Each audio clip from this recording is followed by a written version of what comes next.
The Jiang and Lu families did not do business in the common sense. They operated in the realm of dynasties, where corporate bloodlines were mapped with the same code, calculating precision as territorial borders in centuries past. Their merger, a titanic shift that had been whispered about for a decade, was the main event. The contract was 1,000 pages, but its core, its soul, was etched in ancient inks and modern, unforgiving steel. The terms were ancient, too. The Accord of the Sixth Bride. A sacrificial union, a strategic marriage designed to bind the two empires for a century, signed by their predecessors and now, for the sixth time in 100 years, required a living offering.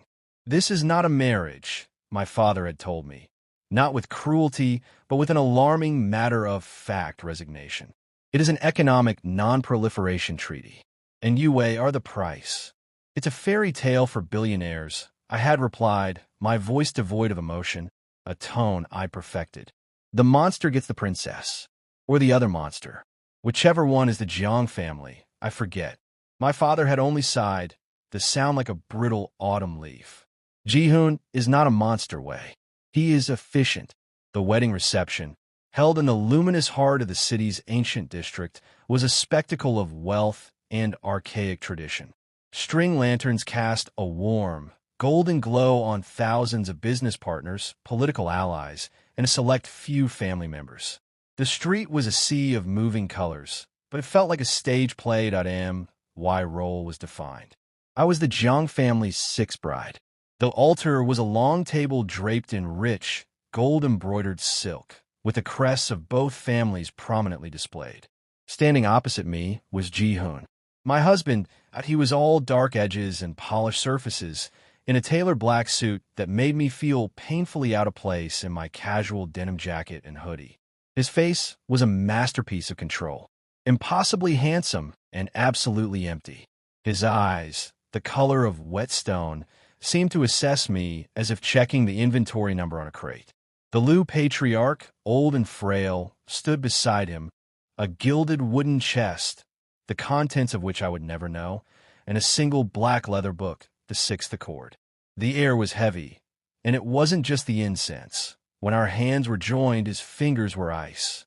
I flinched, but quickly pulled back to form the prescribed heart gesture for the benefit of the surrounding cameras. A public performance of the private tragedy we were entering. His fingers just touched mine, a cold, formal handshake disguised as love.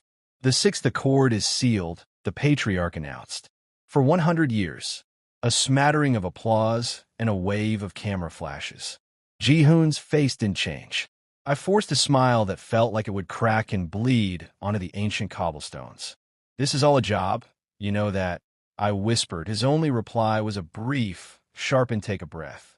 He didn't even turn his head. The apartment was a monument to efficient silence.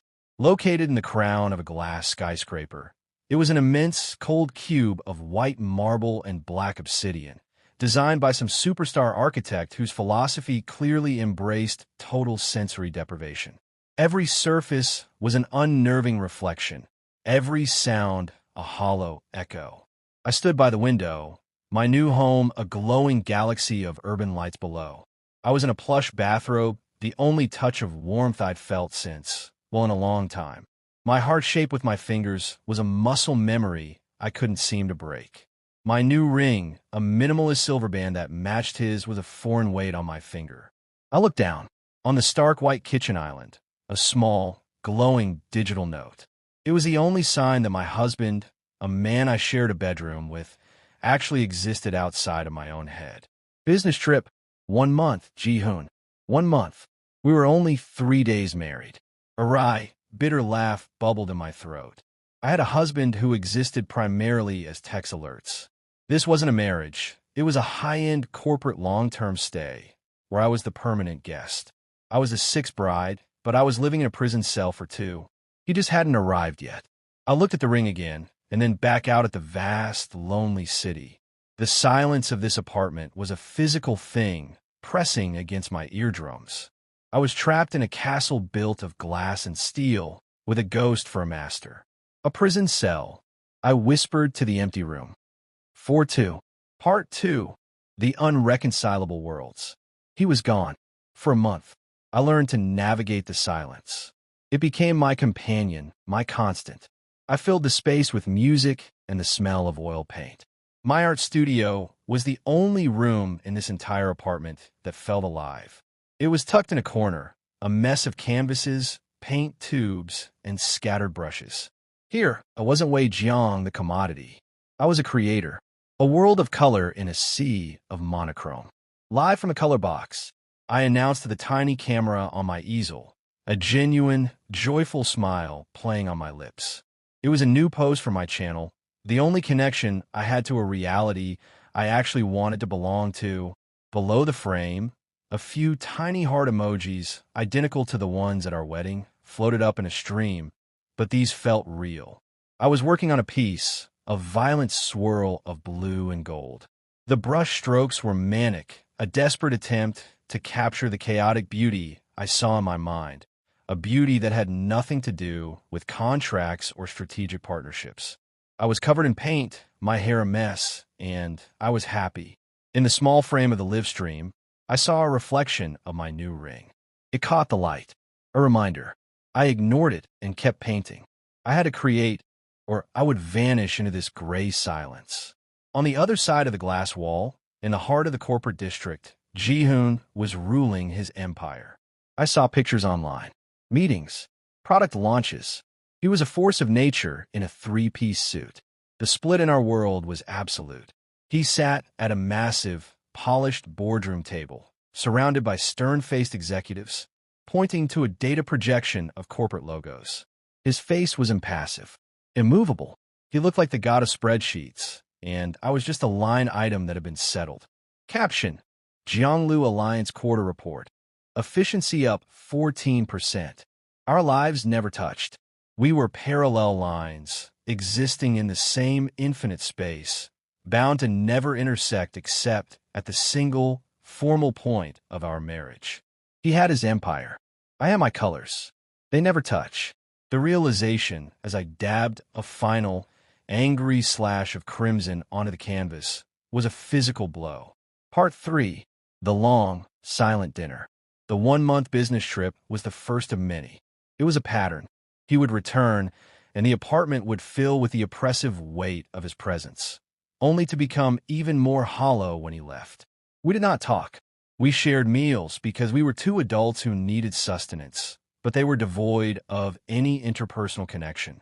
The dining room was a cave of shadow. The table was impossibly long, an exercise in architectural absurdity. I sat at one end, in a casual denim jacket, and he at the other, in another perfectly tailored suit. A single, exquisitely prepared meal, filet mignon with some kind of delicate reduction, I think, sat before each of us. The silence was deafening. The only sound were the soft scrape of a knife and the occasional, almost imperceptible clink of a fork. We did not look at each other. I would try. I would lift my head, maybe once, to look down the cavernous distance of the table, to find his eyes, but they were always focused on his plate, or on the phone discreetly placed face down on a side table. We were like two patients who had shared a waiting room for years, having long ago given up on any hope of a cure. A conversation bubble formed in the heavy, empty air between us. It was all we had. 3 dots, a placeholder for the 1,000 conversations we would never have, the fights we'd never pick, the secrets we'd never share. The air. I thought, feeling a choke rise in my throat. Even the air between us feels expensive and empty. It was a museum exhibit of a perfect life, with 2 taxidermied spouses pretending to be at home. He had been back for a week. The routine was set. He worked late, I painted late. We were ghosts in the night, carefully navigating a city of 2. It was one of those nights. I was walking back from my studio, my sketchbook in hand, a pile of quick charcoal drawings. I was in a simple black hoodie, trying to erase the 6th bride persona. The apartment was mostly dark, but the faint glow of his desk lamp from his study spilled into the hallway. He was there, working, always working. I stopped. I didn't mean to, but I did. He was sitting at his large, polished wood desk, hunched over reports. His head was propped in his hand, a pen resting near some complex legal document. And then he looked up. It was a reflex, probably. A sound, or maybe just my presence. But he looked up, and for the very first time, he didn't look through me. Our eyes met, and it was a catastrophic alignment.